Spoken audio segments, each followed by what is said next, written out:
monde, c'est Le Vrai Cinéma. Donc, on se voit sur une nouvelle vidéo si vite. Une critique express sur Love, Death and Robots, la dernière série Netflix qui a fait du bruit, sortie le 15 mars dernier, créée par Tim Miller, réalisateur du premier Deadpool, et le prochain Terminator appelé Terminator Dark Face, qui va sortir en octobre cette année. Et créé aussi par David Fincher qui est pour beaucoup de gens un génie du cinéma. C'est lui qui a réalisé le très très bon Les Gonna Girl. C'est lui qui a fait le très très bon Social Network. C'est lui qui a fait le très très bon L'étrange. Ben, dans le fond, la visite de Benjamin Button. Après ça, il a fait Zodiac que j'ai pas vu. Il a fait Fight Club, il a fait Seven, ok, bref, des classiques. Donc, et voilà. Death and Robots est une série anthologie qui veut dire que tous les épisodes ont aucun rapport entre eux, mais ils respectent les mêmes trois concepts, l'amour, les robots et la mort.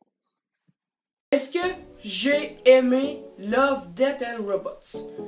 Eh bien oui, j'ai beaucoup aimé Love, Death and Robots. C'est pas la meilleure série de l'année, pour moi ça reste encore The Umbrella Academy. Malheureusement, au début, ça passait très bien, mais après ça, ça a comme un petit peu descendu. Mais elle est un petit peu moins bonne. Hein. Il n'y a vraiment pas de grande différence. La série est remplie de qualité. Et il y a vraiment juste un défaut que je vais vous citer dès maintenant. Donc, le premier défaut, c'est que la série accumule, donc au total 5 épisodes. Il y en a un que je pourrais passer, que je pourrais dire qui compterait pas dans la liste. Ça serait le 3e épisode, les 3 robots, que je compterais peut-être pas dans la liste. Donc je pourrais dire au moins 4 épisodes qui étaient vraiment assez mauvais. Je vais vous expliquer pourquoi. Oui, ils respectent le concept original de la série. Donc l'amour, les robots et la mort. Ils respectent ces 3 concepts-là, à part le pire de la série pour moi que je vais vous dire tantôt. Ah non, pas le pire de la série, mais un autre épisode. Bref, ces 4 épisodes-là sont plates parce que la série nous propose maintenant, donc ceux qui... pour aussi, je vais vous dire, la série est pas pour les jeunes enfants. Regardez, moi je l'ai vu, c'était peut-être pas la meilleure idée. Mais bon, je l'ai écouté pareil parce que moi je suis habituée à ce genre de contenu-là. Mais il y a du gore, il y a de la nudité, il y a de la vulgarité, donc c'est certainement pas... Écoutez pas cette série avec vos enfants parce que c'est pas la plus belle série, hein. Il y a pas de patrouille aussi, il y a Dora, il y a plein d'autres affaires pour écouter avec vos enfants, mais écoutez pas Love, Death and Robots, c'est une très mauvaise idée. Bref, revenons à nos moutons. Je trouve ces épisodes mauvais parce qu'ils nous décollent de l'ambiance. On nous proposait une ambiance gore, pas du plus, mais genre plus pour adultes. Et là, on nous sort un petit truc par rapport sur les yaourts, ils vont détruire le monde. Genre, what? Qu'est-ce que ça a le rapport là?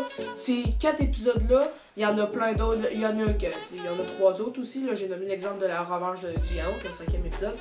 Mais si les autres sont carrément hors de l'ambiance, ça m'a décollé de l'ambiance. Et ça, c'est très très dommage. Et il y a aussi, dans le défaut aussi contre le temps, il y a à part un épisode que je vais dire tantôt, qui est un chef-d'œuvre sur les autres, sont un chef-d'œuvre dans le fond, vraiment peut-être un 10 sur 10, sinon les autres sont bons, sont très, même pour certains très bons, sont bons, mais c'est des très bons épisodes, mais c'est pas des...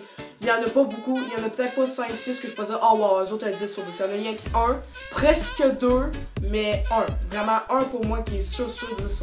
Il y en a peut-être un autre qui serait 9.5 sur 10, mais les deux autres seraient genre 8, 9, bref, comme ça. Voilà, ça fait le tour des défauts. Maintenant, passons aux qualités. Et pour moi, la plus grande qualité de cette série, c'est la réalisation. Oh wow! On avait une mise en scène de fou. Elle était super super bonne. Chaque épisode avait une sorte de création de l'art.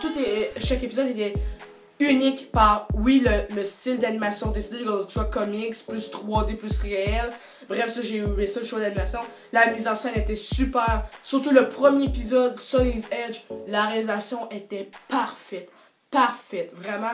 Les autres épisodes sont juste trop, vraiment. La réalisation pour moi était parfaite. Dans chaque épisode, on avait une patte artistique unique et vraiment belle. Il y en a aussi le 4e épisode, Témoin, qui est à la Spider-Man Into the Spider-Verse. C'est vraiment, vraiment, vraiment bien. En tout cas, la réalisation et la mise en scène, chapeau. De qualité, c'est le scénario. Le scénario est super intéressant. Chaque épisode sont super bien écrits. Oui, il y en a qui servent à rien. Et maintenant, c'est là que je vais vous dire mes épisodes préférés et lui, j'ai pas aimé. Donc, mon épisode préféré, c'est Suits. Donc, le 4e épisode. Donc, c'est ceux qui s'en rappellent plus, c'est lequel. C'est les fermiers qui sont attaqués par des aliens et tout. Je l'ai adoré. Pour moi, cet épisode-là, c'est le meilleur.